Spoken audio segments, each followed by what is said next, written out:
আসসালামু আলাইকুম বন্ধুরা, কেমন আছেন? আশা করি আল্লাহর রহমতে ভালো আছেন। আমরাও ভালো আছি আলহামদুলিল্লাহ। চলে আসলাম আরেকটা ভিডিও নিয়ে। সবাইকে ভিলেজ বাংলা কুকিং এর পক্ষ থেকে স্বাগত। তো যেহেতু এখন কোরবানির ঈদ, সবাই কোরবানির ঈদে রুটি পিঠা আর গরুর মাংস খায়। আমরাও পছন্দ করি খেতে, তাই আজকে রান্না করব গরুর মাংস আর রুটি পিঠা। সেজন্য আতপ চাল গুঁড়ো করে নিছি আর গরুর মাংসটা কেটে ধুয়ে পরিষ্কার করে নিছি। তো এখন রান্নায় চলে যাই। প্রথমেই গরুর মাংসটা মাখাই নেই। আজকে আমি মাখাইয়া গরুর মাংসটা রান্না করব। ঈদের মাংসটা মাখায় রান্না করলেই বেশি মজা হয়। তো মাংসটা কেটে ধুয়ে পরিষ্কার করে নিছি। এখন কড়াইতে দিয়ে দিব। এখন দিয়ে দিব পেঁয়াজ,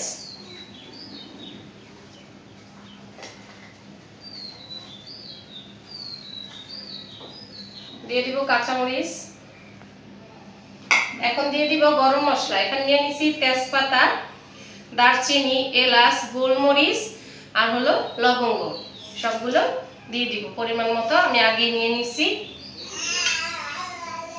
এখন দিয়ে দিচ্ছি গুঁড়া মশলাগুলো, হলুদের গুঁড়া, মরিচের গুঁড়া, ধনিয়ার গুঁড়া, জিরার গুঁড়া, সবগুলো আমি পরিমাণ মতো আগে নিয়ে নিছি। এখন দিয়ে দিব।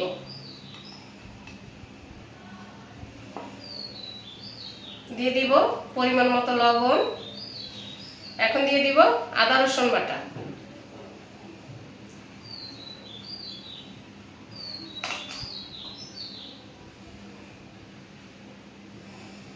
দিয়ে দিচ্ছি সয়াবিন তেল। সবকিছু দেওয়া শেষ। এখন আমি হাত দিয়ে মাখাই নিব।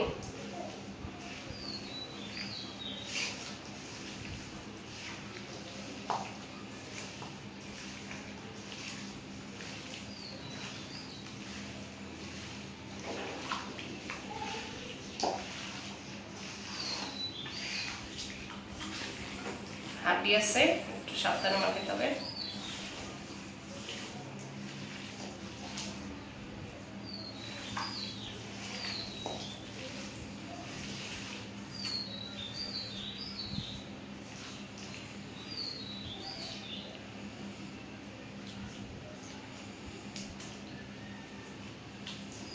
মাখানো শেষ।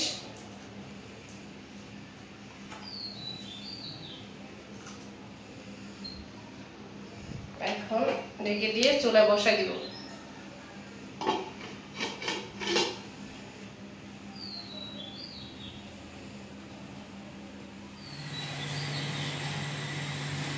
মাংসটা বসাই দিলাম। বিসমিল্লাহির রহমানির রহিম। এখন ওই চুলায় আমি চালের গুঁড়াটা সেদ্ধ করে নিব। তো পানিটা গরম দিয়ে দেই। বিসমিল্লাহির রহমানির রহিম। পানিটা বলক এসে গেছে। এখন চালের গুঁড়া সেদ্ধ করার জন্য লবণ দিয়ে দিলাম। এখন চালের গুঁড়াটা দিয়ে দিব।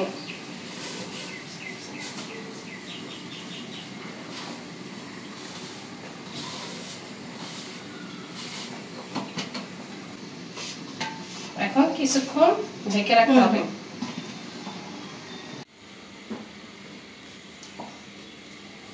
চালের গুঁড়াটা সেদ্ধ করা হয়ে গেছে। এখন ঢাইলা একটু মাখিয়ে নিব।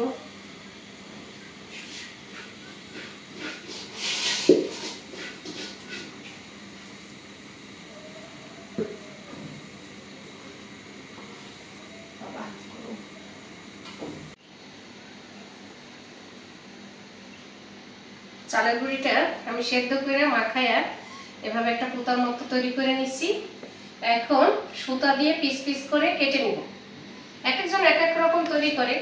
কেউ মোটা করে বেলা গ্লাস দিয়ে কেটে নেয়। আমি এভাবেই করি, আমার এভাবে মনে হয় যে সুবিধা। তো এভাবে পিস করে কেটে তারপরে বেলবো। আজকে রুটিগুলো আমার মা বেলে দিবে, আমি কেটে দিই।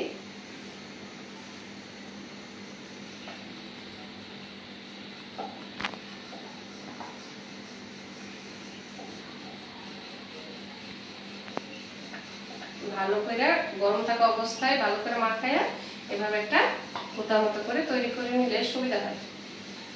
আর সুতা আবার একটু আঠা আঠা হলে আবার গুঁড়া মাখায় নিতে হয়।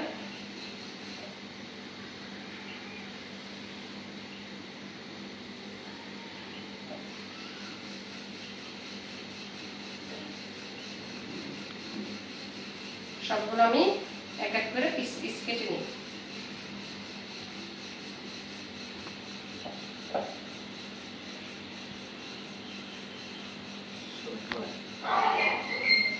বড় কাটবো? বড় কাটবো।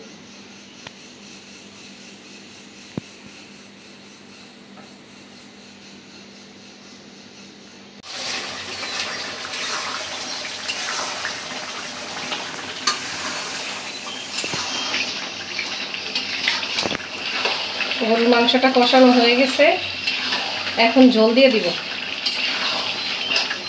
আমি মাঝখানে আরো একবার পানি দিয়ে ভালোভাবে কষাই দিছি। গরুর মাংস তো একটু সফট না হলে খেতে ভালো লাগবে না। এখন ঝোলটা দিয়ে দিই।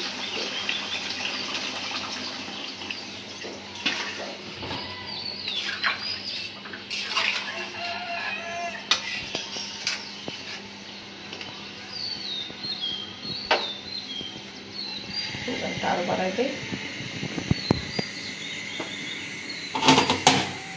ভেজে দিই। মাছ হয়ে গেলে রুটি ভাজা নিব, তাহলে কাজ শেষ।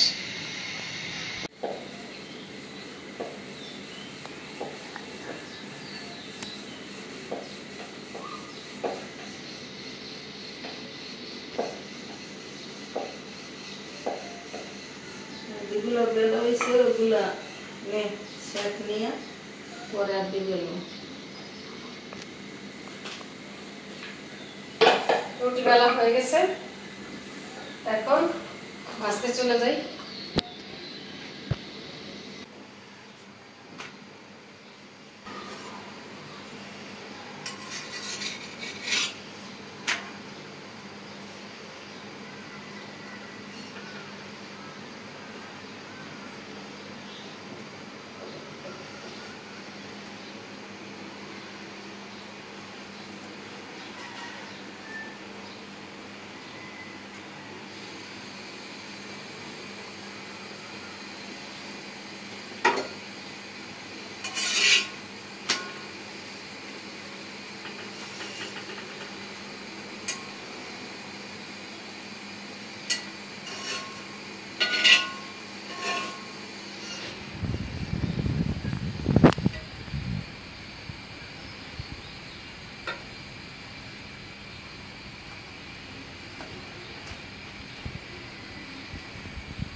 মাংসটা আমার হয়ে গেছে,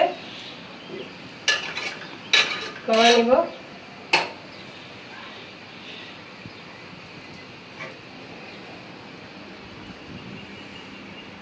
মাংস রান্না করা শেষ।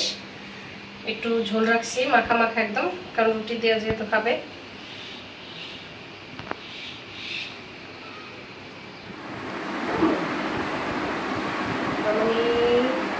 তো রান্না বান্না কি হয়ে গেছে? হ্যাঁ শুরু করো।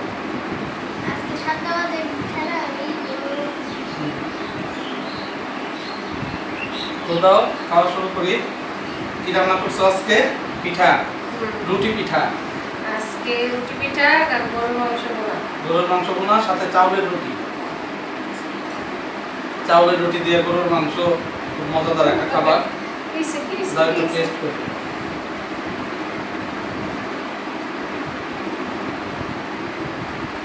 তারপর কইলা রুটি দিয়ে খাবো তো দুই মজা। হ্যাঁ আস্তে আস্তে বানিয়ে নেবে না, প্লেটটা আনো।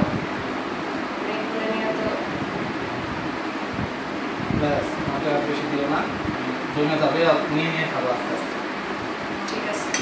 তো বন্ধুরা, ঈদ পরবর্তী সময়ে আমরা চাউলের রুটি দিয়ে গরুর মাংস, এটা ঘরে ঘরে খাবার। গ্রাম বাংলার ঐতিহ্যবাহী বরিশাল, বরিশালের আঞ্চলিক ভাবে এটা নাকি হবে বরিশালে মানে কোরবানির পরের দিন প্রত্যেকটা করে এটা মাছ চালের রুটি আর গরুর মাংস খাবে। তো আমাদেরও হয় গ্রাম বাংলায়। আমাদের আবার অন্যরকম আরেকটা আছে চিতি পিঠা, চিতই পিঠা বলে, চিতই পিঠা দিয়ে খায়। তো চালের রুটি দিয়েও খায়, চালের রুটি আর হলো গরুর মাংস। এটা অনেক ট্রেডিশনাল একটা খাবার, কিন্তু রুটিগুলো কিন্তু ব্যতিক্রম। হ্যাঁ, তোমাদের সাথে রুটিগুলো ব্যতিক্রম এই জন্য যে দেখুন বন্ধুরা, এই রুটিগুলা মানে একেবারে পার্ট আলাদা, গোলাপ ফুল যেরকম মানে ফুলের মতো এরকম পার্ট করা, মানে এটার মধ্যে বোধহয় মানে ফুলে এরকম হয়েছে। ফুলে উঠলে তোমরা ফুলে উঠলে রেখে দাও, আমরা হাত দিয়ে নিয়ে আসি, সেটার জন্য এটা গোল হয়ে যায়। হ্যাঁ, হাত দিয়ে তাওয়া থেকে রুটিটা ধরে আনি, খেয়ে দেখি কেমন হচ্ছে। এটা অনেক সফট হয় আর অনেকক্ষণ নরম থাকবে, তাই না? বিসমিল্লাহির রহমানির রহিম। এমনি প্লেন রুটিটা তো একটু পরেই চালের রুটিটা শক্ত হয়ে যায়, আর এটা যদি পেপার দিয়ে ঢেকে রাখা হয় একদম তুলতুলে নরম থাকবে। আর আমার মানে জানি না ছোটবেলা থেকে খেয়ে অভ্যাস কিনা, আমার কাছে মনে হয় মাংস দিয়ে রুটিটা বেশি ভালো লাগে, মানে প্লেন রুটির চেয়ে এটা আমার কাছে বেশি স্বাদ। খুব সুস্বাদু হয়েছে, মাংস রান্নাটা খুব ভালো হয়েছে। গরুর মাংসটা, কোরবানির মাংস এমনিতে স্বাদ হয়, এটা আল্লাহর উপর আল্লাহর একটা নিয়ামত। আর রান্নাটা ভালো হয়েছে, মাখাই রান্না করছি আজকে। আর গরুর মাংস সাথে কোরবানির যদি চাউলের রুটি হয় তাহলে তার কথাই নেই। এটার স্বাদ এক কথায় অতুলনীয়, বলে ভাষায় প্রকাশ করা যাবে না। আমাদের গ্রামের বাড়িতে তো মেহমান আসলে সেই আপ্যায়নেও চালের রুটি রাখে। খুব মজা হয়েছে, আমি কথা না বলে খেতে থাকি। কেমন না?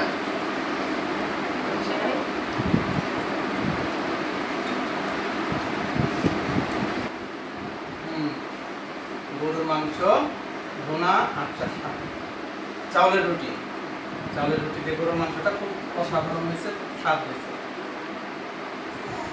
তো বন্ধুরা, আপনারা বাসায় ট্রাই করবেন। আজকে আমি অল্প একটু রুটি ভাজা দেখাতে পারছি, ছোট মেয়ে তো কান্নাকাটি করে। তো রুটিগুলো অবশ্য মা ভাজছে, দুইজনই বেলে নিচ্ছি, আর মাংসটা আমি রান্না করছি সেটা তো দেখাইলামই।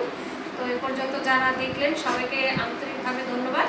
আপনারাও বাসায় এভাবে রুটি ট্রাই করবেন, একটু ট্রাই করে দেখবেন যে প্লেন রুটির চেয়ে এটা অবশ্যই স্বাদ বেশি, মানে অনেকক্ষণ নরম থাকে, সেই জন্য বাসায় সবাই বানায় খায় দেখবেন।